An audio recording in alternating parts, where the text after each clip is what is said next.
Iguodala. Iguodala to Curry, back to Iguodala, up for the layup. Oh, blocked by James. Curry, one-on-one, Irving puts it up. It's good. Kyrie Irving from downtown. The three, steps back, crossover, puts up a three. Rebound James, second. It's over. It's over. Cleveland is a city of champions once again. The Cavaliers are NBA champions. Cleveland! This is for you! What's going on, Cavs fans? Welcome to another edition of The Block, The Shot, The Stop, a Cleveland Cavaliers podcast brought to you by the Blue Wire Podcast Network. I'm Skylar Webker, and I have Zach joining me today. You might all know him as Zach NBA across all the socials. Filling in tonight for Kevin and Tim. Tim was actually at the game tonight, and Kevin is getting salsa lessons down in Miami for work. So that's a real thing. That's what he's up to tonight. That's fantastic. But we're here to talk about a much better Cavs-Pacers game. Cavs kind of get their revenge on the Pacers after that clunker game 2 nights ago with a 127-117 victory. Zach, what are your first impressions of this game compared to the last one? Well, for starters, they covered, which is nice. And also, I remember immediately following the last game, sending you a message and saying, thank God you didn't ask me to do this game. So yeah, it was nice to exact a little bit of revenge. If I can call it that. But I mean, this Pacers team is tough. This is a good team. You know, they've been kind of dismissed a little bit. I was even listening to who was I listening? It was Group Chat from The Ringer, and I was getting a little bit frustrated, to be honest with you, because they were just kind of dismissing the fact that the Pacers had gone to the Eastern Conference Finals last year as if it was a made up thing that didn't happen. And I'm like, well, wait a minute. All right. We're Cavs fans here. Obviously, that's why we deck our rooms out and literally Cavs the stuff show. and talk about the Cavs. But we've been hearing all season long about how this is a regular season team and they got to prove it in the playoffs. And then we've got a team like the Pacers who go to the Eastern Conference Finals and everybody's dismissing that. No, they didn't win enough games in the regular season. The playoffs were a fluke. What are we allowed to get excited about? What can we talk about? What is okay? I agree. I mean, historically, they have been such a successful franchise. I don't think they've ever had a number 1 overall pick. Like they've just consistently been a good franchise. I think they got dismissed a lot just because of Tyrese Halliburton's slow start and their kind of slow rhythm to the start of the season. But not everybody can start on a 15-0 run. I mean, we are the anomaly, not the Pacers. Yeah. And I mean, they were so coming into the game.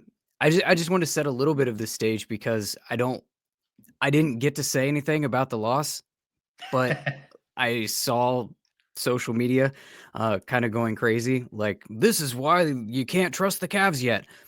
The Pacers were 6-0 in January coming into this game. In the month of January, they had the second best net rating at a plus 15, the second best defensive rating behind only the Thunder, and the best offensive rating in the NBA. Like, this team had, for whatever reason, they didn't go out on New Year's Eve. All they did was go into the lab and tweak whatever buttons that they needed to figure out what they were supposed to do to actually guard somebody, and actually increase the efficiency at which they put orange ball in orange hoop and come out blazing in 2025. They were 12-3 in their last 15. And we had to look at that as a revenge type game with the Cavs going into Indiana where they were 11-6 at home. So this was not going to be an easy matchup to begin with. And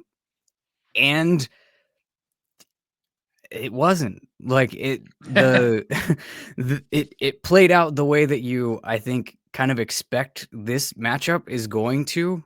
Probably the majority of the time. Like the way that the two teams have kind of almost like they almost have the counter to each other's strengths Yep. in each case, particularly when the Pacers are playing defense the way that they're playing now.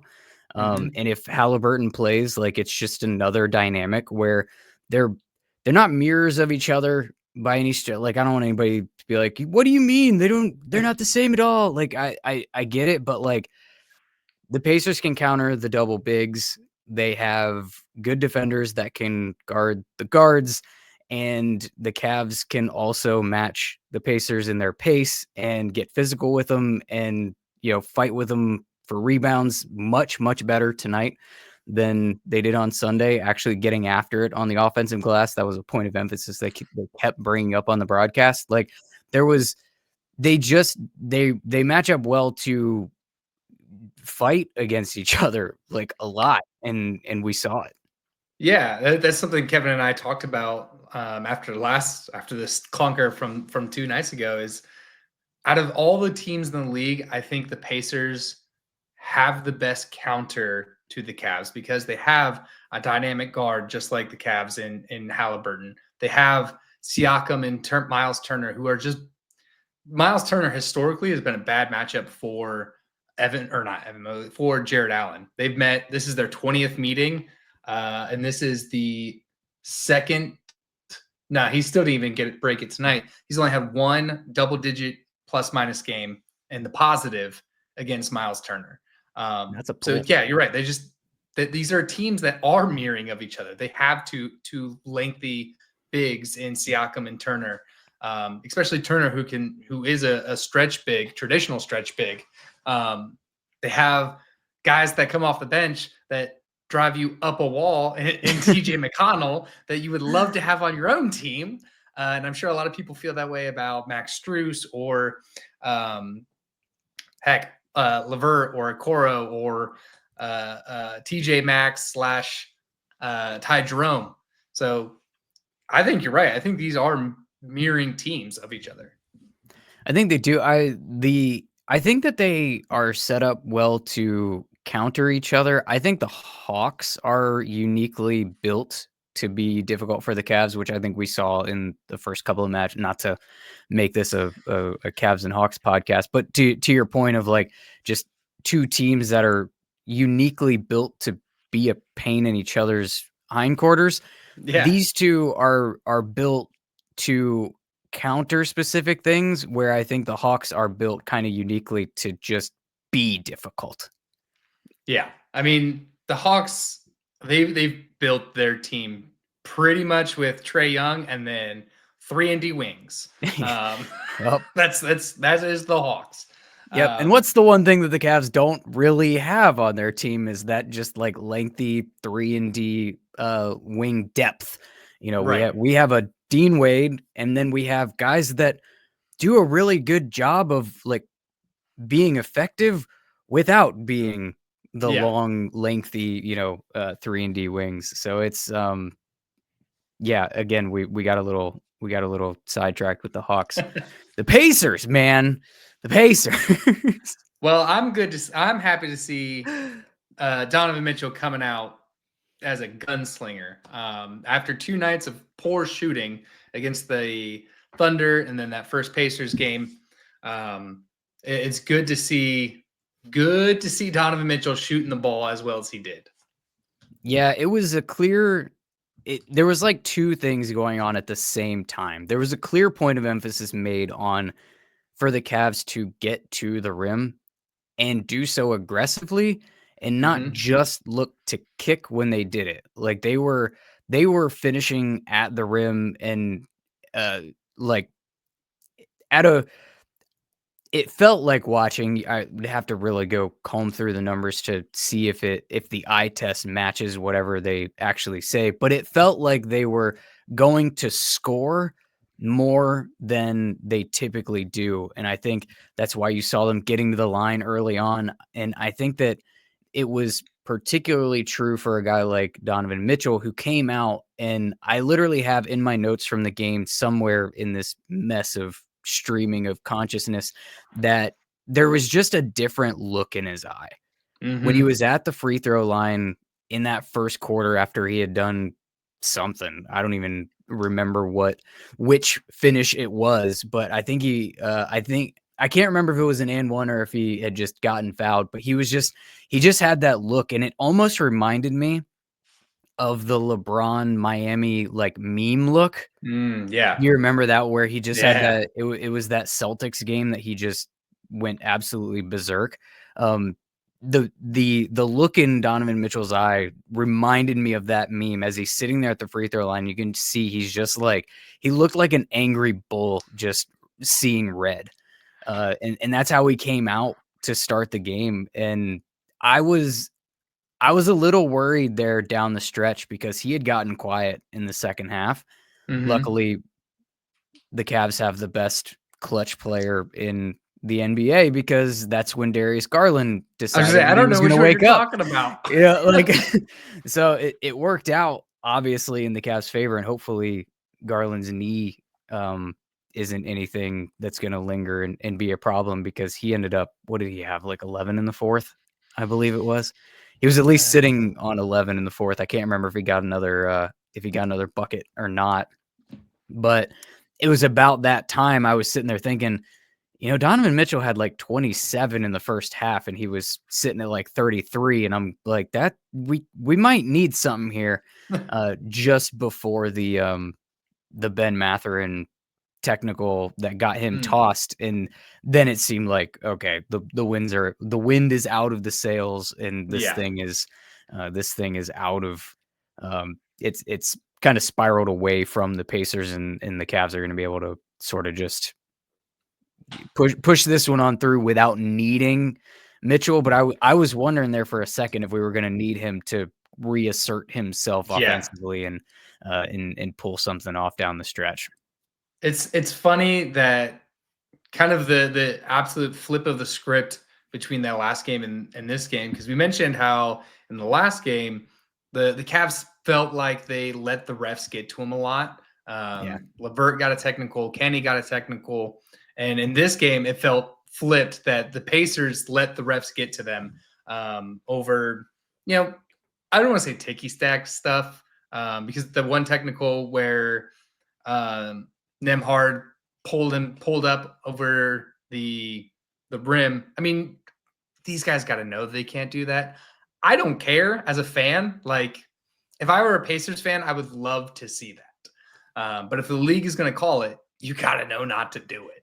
Yeah, I think that Stan Van Gundy said it correctly on the broadcast when he said, this was called correctly. It's just a bad rule, Mm-hmm. but it's, you can't do a chin up on the rim in the NBA. Like, that's not a new rule. It's been in place for a really long time. Like, you don't, Since Shaq. yeah, like it's not a surprise. And the way that, again, I think that there are occasions where refs will give them the benefit of the doubt to show some emotion on the rim when it's a situation where their momentum is carrying them funky and you have to have a safe landing zone and they kind of let them get away with it. And I think that's what he was trying to get away with whilst doing it. But like you can see it like clearly on the replay. I've never dunked like that in my life. Big shock for anybody watching, but I think that you even know when you're on the rim, if you start here and you end up here, you've clearly hoisted yourself up on the rim. I don't know what we're doing. So uh, I don't feel bad, although at the same time I don't really want that to be a rule in the NBA either for that. I don't know what it is. I don't know what the right rule is though. Because I yeah, I also don't don't want know guys to either. be I don't want it to turn into the NFL where there's a choreographed celebration every time a guy Yeah. dunks either. So, Yeah, I agree. And just side note, Stan Van Gundy is my least favorite game caller of all of them. really? Yeah, I Really? do not like Stan Van Gundy. Of all the garbage that is available to us. That's the All one of that bugs you. Please, Yes. please elaborate. He's just such a like I understand the especially the TNT guys, the Chuck and all of them. They're all just old heads in the game. But Stan Van Gundy is such like a to me he's like he might be getting better now. He wasn't that bad tonight, but he's definitely one of those people that have let the game pass him, and just gives off the vibes of grumpy old man. Um, and I don't want that. I want to get somebody that celebrates, the players, the league, the games ahead of them. I don't know. That's just my take on Stan Van Gundy. Interesting. I usually had a similar takeaway from his brother. Oh, really? Yeah, Oh, he was the one that always seemed like he was just complaining the whole time. And that always bugged me.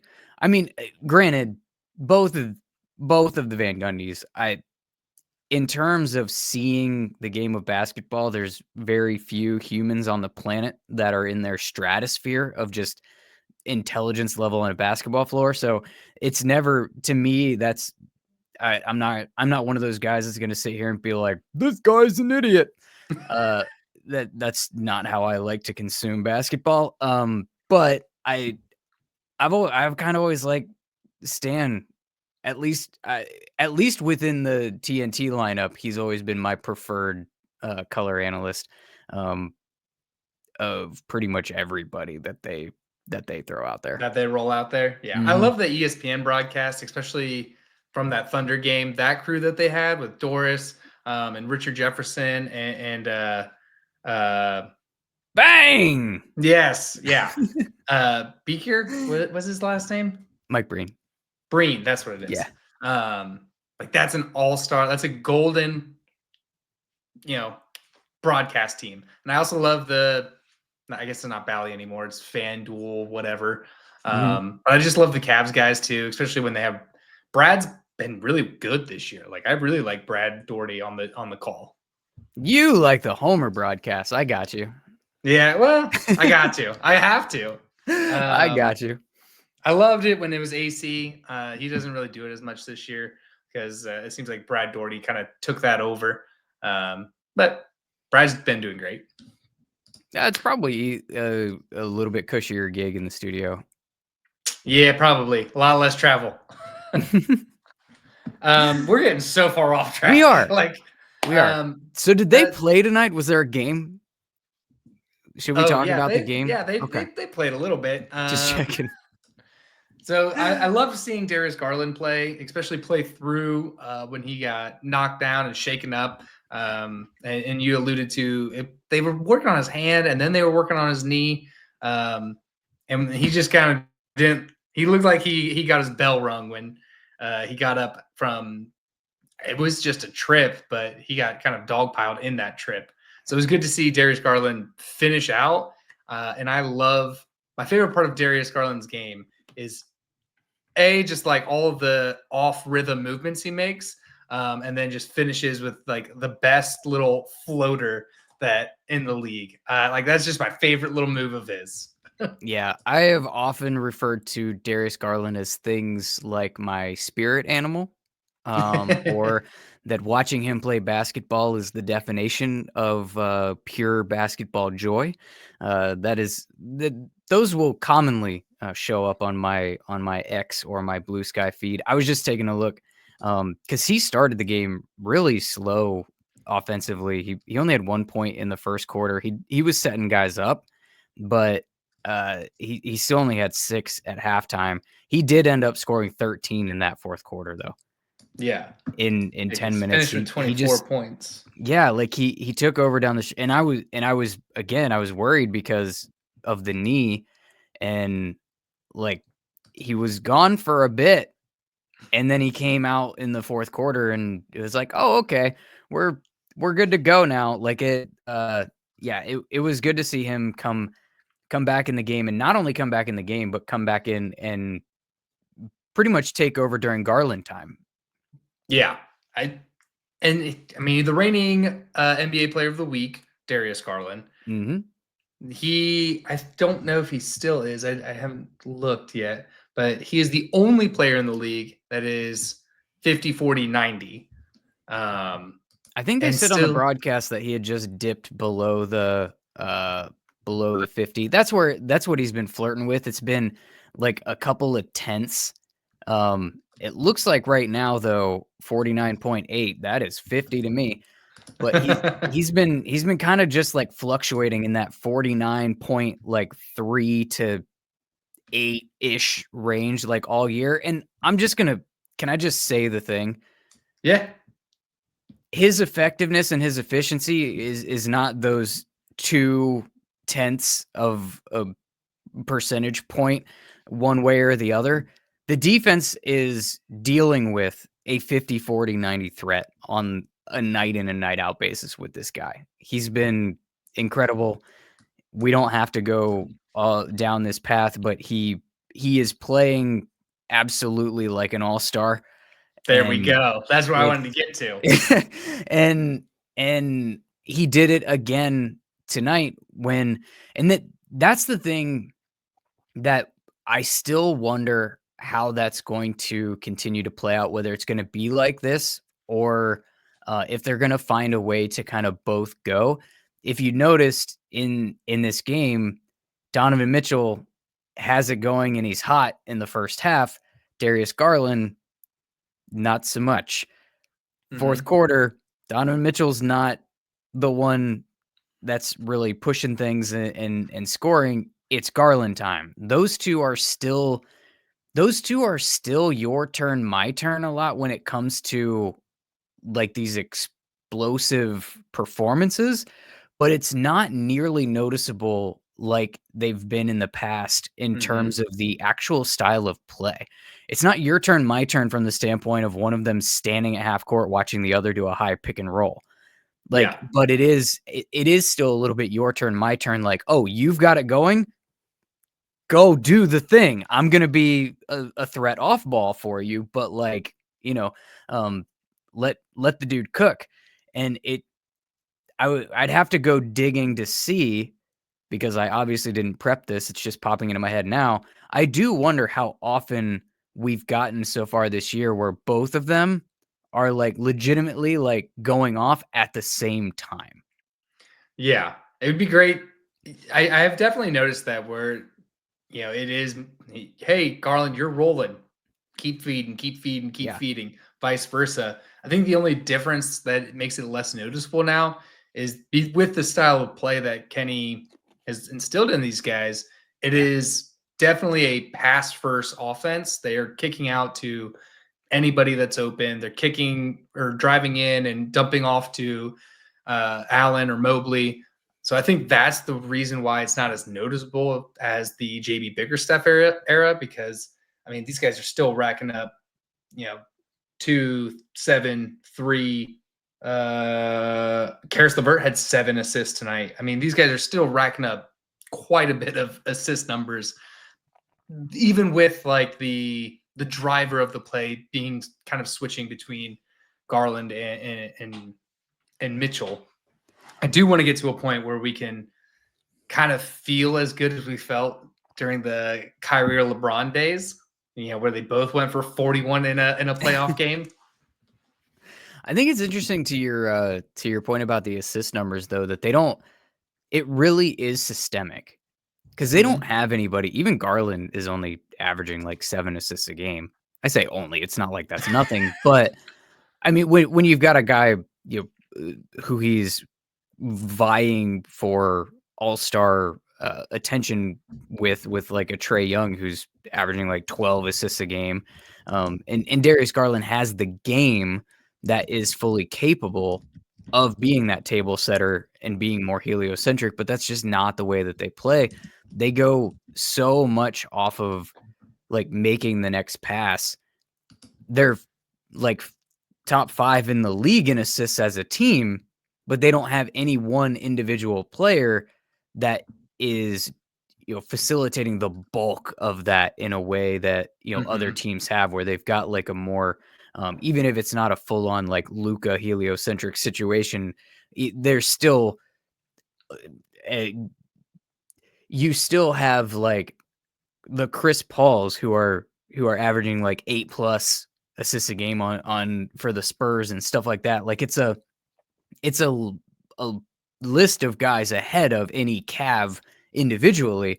However, the team as a whole, gets a lot of assists, and would I would venture a guess as to say that they are also very, very high in the like hockey assist type the pass to of assist. data. Yeah. Yeah, I mean, let's see. I gotta figure it out. I agree. I mean, it's just the way that Kenny. I love this offense that Kenny has rolled out. I mean, I feel like I come on here every night and say this, but like Kenny Atkinson has like won every ounce of respect. Like I no doubts about anything about Kenny Atkinson. He's completely just revolutionized this Cavs team. And shout out to JB Bickerstaff because he is killing it with the Pistons too. I mean, they're starting to really get in rhythm down there. So, it's not like a kick the guy out of town or anything like that. Like he's doing great out in Detroit. Yeah, not to relitigate the whole situation. It was just a situation where JB Bickerstaff is a good coach. Yeah. He just has he had probably been there just long enough, and sometimes these guys just need another voice in the locker room. They've had the same guy talking at them for several years. And I think that the team had surpassed the point at which JB is most effective as a coach. And that is to instill culture and bring young guys along and to, get them to compete and buy in defensively and get essentially a bad team to play winning basketball. And he's showing that again in Detroit. That's his bread and butter. That is where he, excels as a coach. The Cavs had kind of surpassed where they needed. And I think it was specifically on the offensive end that they needed a jolt and a boost. And they needed somebody that could create space within the framework of this roster, especially if they weren't going to make any moves. Like they needed to find spacing somewhere. And a guy like Kenny coming from his experience in Golden State, I went on and made a video about it immediately after the hire. And I was like, this was the guy, right? Like if anybody can scheme space through player movement and ball movement, this is the guy that's going to be able to do it. I don't say that to say that I was correct, but I did not have any just at that time I would have called them delusions that he would be this effective and it would work at this scale and they would play this incredibly well offensively with rolling back out the same guys that JB was working with. It truly is a revolutionary change from the past couple of years to this year. And it's been Kenny Atkinson's brain and Evan Mobley's development.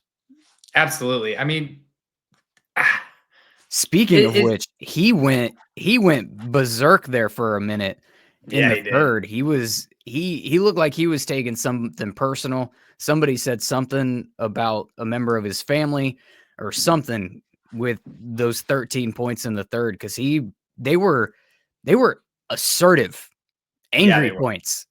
Well, and then even his points at the rim, but then spacing the floor. I think he had 2 or 3 points in that third quarter. He took 4 shots, made 3 of them. So, and they were all, the bulk of them were there in that third quarter. He definitely came out, looking to write the tone about the Cavs' slow third quarters because they, in the past, I think they said on the broadcast, they've been outscored in the third quarter the past 6 games. So they came out, making that a point of emphasis to not let that happen. Yeah. Yeah, he hit 3 threes in that quarter. He was 5 of 7 total from the floor. He had 5 rebounds. He had that block on Miles Turner underneath it. Yeah. Again, it looked angry in the way that he was driving into his chest. Like it was he looked like he was mad. And I was here for it because they needed that.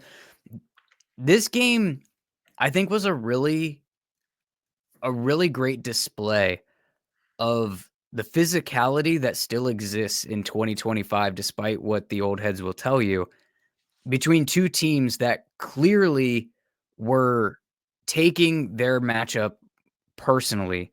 They were playing very physical on both ends of the floor. The defenders were playing physical.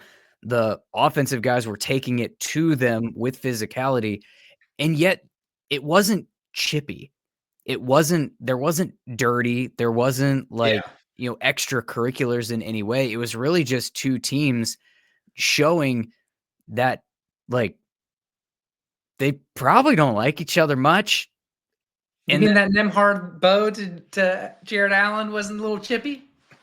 I think that Jarrett Allen did quite the job in his drama class that he may have taken. It was a little.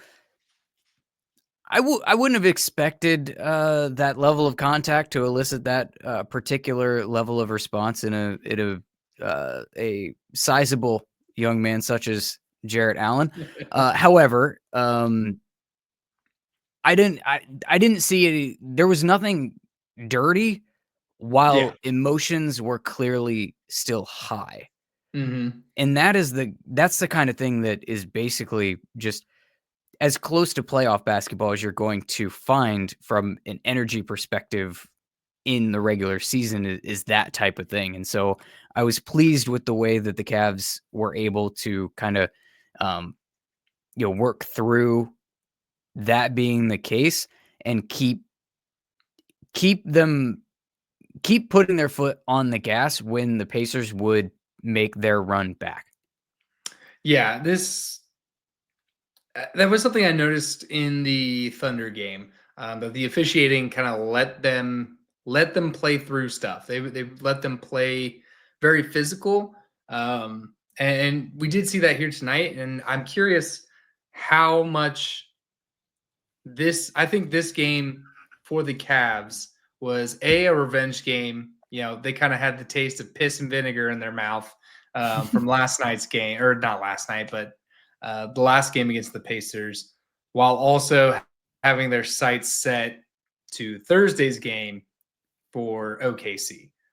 So I don't know if the Pacers really, I don't want to say had a chance, because they had a chance throughout the whole game. They put up a great fight. They made it a really close game out until I don't think it was Nembhard that got thrown out. No, it was Mathurin. Mathurin got thrown out. Yeah, which big shock. You can't clap in an official's face and bump them. You get tossed for that I didn't stuff. know that. Yeah, you can't do that. You can't do that. You can't do chin-ups on the rim, and you can't do that. But I mean, that to me, that was kind of the nail in the coffin, because he had been playing really well. He had scored 12 of his 19 points in the fourth quarter. He was 5 of 7 in the fourth before that happened. And I thought, again, Stan Van Gundy pointing out kind of very matter of factly, like, I don't even know why you're upset. Your foul was obvious. I don't know why you're losing your mind. And yeah, you can't do that. You're done. And that was kind of it. Like, he was the one that was making that fourth quarter run sort of on behalf of the Pacers. And when he was gone, it was just sort of enough for the Cavs to sort of just maintain and get out of there until it was really only, I think, like 2 more minutes, and then starters were pulled. Right. So, I think we've talked this game out. Let's look ahead to the Thunder. Another nationally broadcasted game. And they've also, along with that, they've announced that they've added a Cavs Celtics to the nationally broadcast schedule. So the league and the media are taking focus that the Cavs are great. And we get the next kind of I love that first Thunder game. I'm all over the place right now. I love that first Thunder game because it felt like a finals game. Like in the middle of the season, it felt like a finals game. And I'm curious on how you felt about that game and what we should expect into this rematch. Yeah, I think with the Thunder, I do agree that I think I whatever I posted on. I think I did a short and then I talked about it on the Monday pod.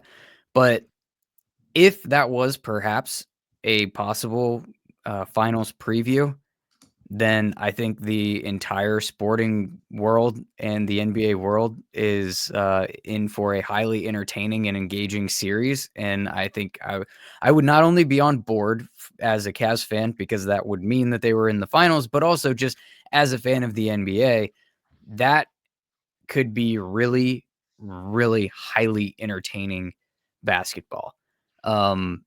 And the way that they were able to win that game while Donovan Mitchell was not shooting well, the way that the Thunder are able to play such physical, aggressive defense on the perimeter with everybody that they throw out there, and they can make life difficult for both Mitchell and Garland, as that game showed.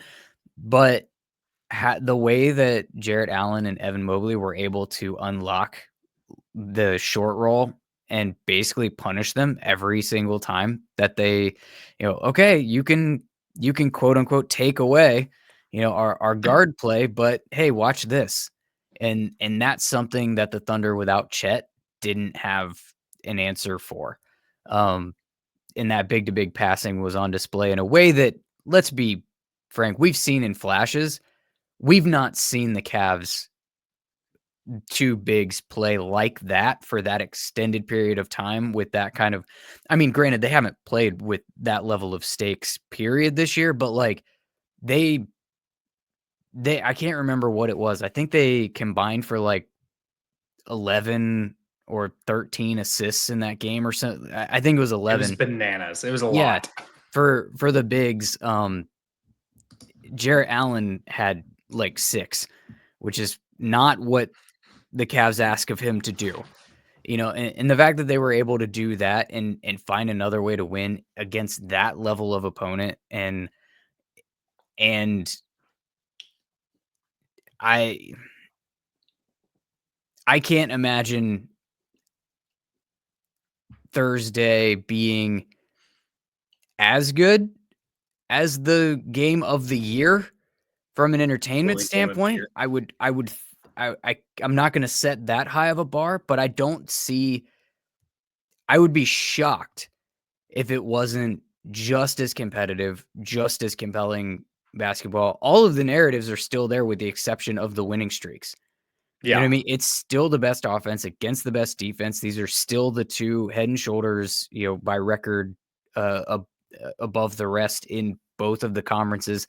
They still have like essentially all of the things that were going for them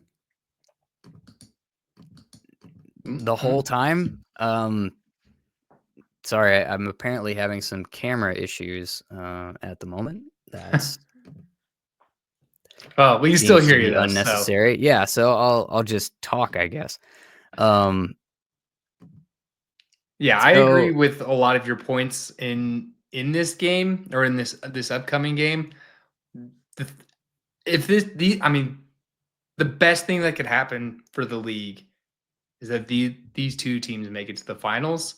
Not only because they're such good teams and so compelling, but the fact that it reminds me a lot of kind of the Cavs Warriors rivalry, because for both of these teams, these are the teams for the next foreseeable future. They're not there's not going to be any roster blow up or anything. Both of these teams have these players under control for the next at least 3 to 4 years. So, to get back to like a rivalry type of situation, I think that's going to be so fun to watch. B, just brings so many eyes to the NBA. And C, go Cavs.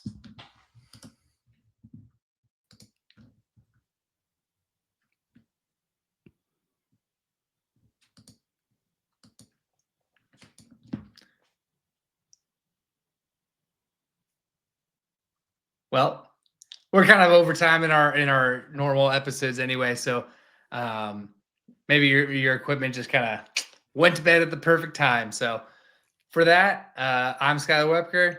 He's Zach NBA. Go check out his Cavs podcast over at Sports Ethos. For Tim Daniel, Kevin Lynch, and everybody at Blue Wire, thanks for joining us, and go Cavs.